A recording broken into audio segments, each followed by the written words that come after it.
Coup d'œil sur l'actualité nationale. Bonjour et merci d'être avec nous. Des larmes, de l'émotion et un bel hommage. Hier, à l'état-major des armées, une cérémonie a été organisée pour rendre un dernier hommage. L'hommage de la nation au casque bleu ivoirien, tombé au champ d'honneur au Mali le mercredi 13 janvier 2021 dans le cadre de la mission multidimensionnelle intégrée des Nations Unies pour la stabilisation au Mali, MINUSMA. La cérémonie a obéi aux rituels protocolaires en vigueur en la matière. Recueillement du chef de l'État sur les dépouilles des 4 soldats, décoration et promotion au grade supérieur, oraison funèbre, sonnerie aux morts et remise du drapeau national et des attributs aux différentes familles des défunts. Le contingent ivoirien au Mali n'est pas prêt de reculer. La dynamique d'action contre les terroristes sera maintenue. Le président de la République, Alassane Ouattara, a échangé à cet effet avec Mahamat Saleh Nadif, représentant spécial du secrétaire général des Nations Unies au Mali et chef de la MINUSMA, Mahama Traoré.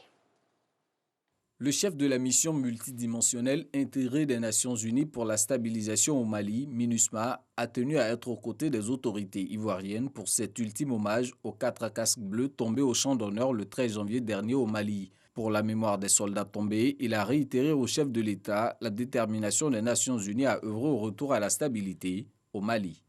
Nous sommes entretenus avec le président pour le remercier.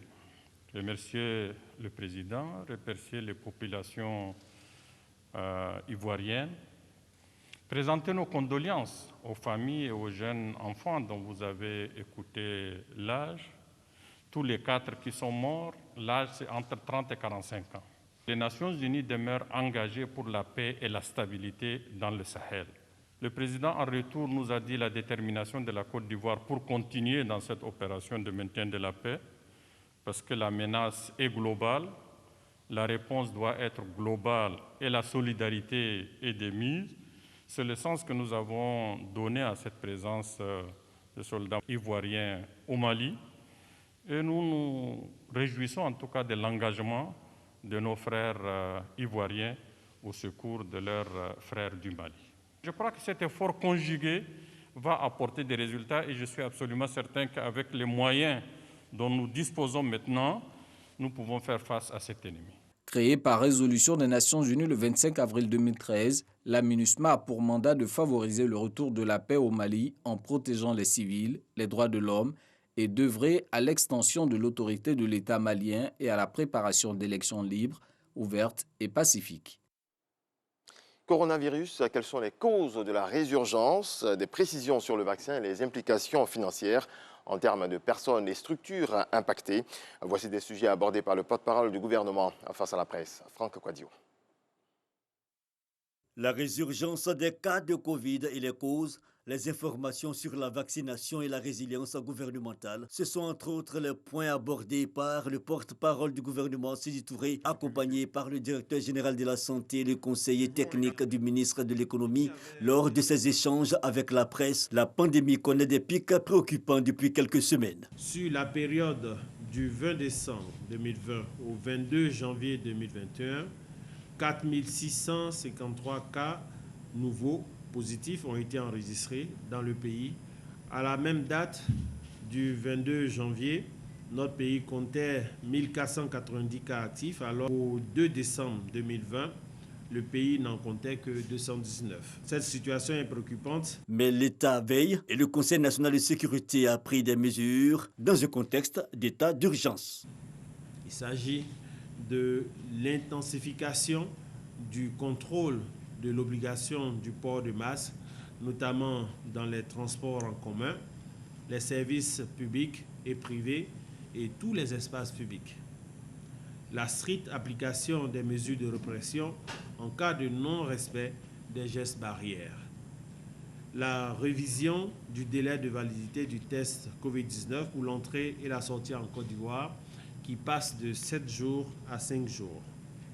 L'instauration de l'état d'urgence sanitaire sur toute l'étendue du territoire national du 21 janvier au 28 février 2021. Le décor planté, les préoccupations des journalistes portent pour l'essentiel sur des précisions autour de la mise en œuvre de l'opération de vaccination, sans oublier la raison des résultats tardifs du texte pour les voyageurs et l'appréhension de la nouvelle variante de Covid qui secoue le monde entier. Nous allons ici en Côte d'Ivoire, avec l'aide de l'Institut Pasteur, séquencer nos échantillons pour voir dans quelle mesure on a un variant en Côte d'Ivoire. Et le séquençage a commencé à Abidjan depuis environ 3 à 4 jours. Nous aurons les résultats des premiers séquençages dans environ une dizaine de jours. Donc, à la fin du mois, on pourra vous dire si nous avons en Côte d'Ivoire des variants, si oui, lesquels. Concernant les vaccins, deux voies. La voie des vaccins remis gratuitement via le mécanisme COVAX, et aussi la Côte d'Ivoire a fait le choix d'acheter ses propres vaccins sur le marché mondial.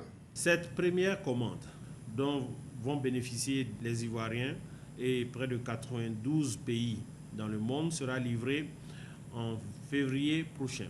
Le début de la vaccination contre la Covid-19 devrait donc débuter au mois de février.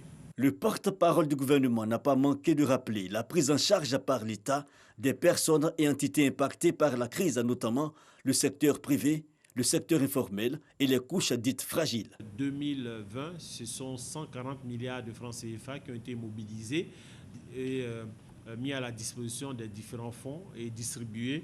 Pour l'année 2021, le gouvernement compte mobiliser près de 200 milliards de francs CFA, tout cela dans le cadre de cette cagnotte globale de 1700 milliards de francs CFA. Donc, des efforts considérables sont faits. En conclusion, les initiatives prises sont pour l'instant à titre conservatoire. Seul le respect des mesures barrières, selon les autorités, permettront d'inverser la tendance et éviter des mesures plus drastiques, désastreuses pour notre économie. Voilà, c'est d'ici qu'on s'arrête pour ce premier point de l'actualité. Je vous retrouve à 7h. Exactement.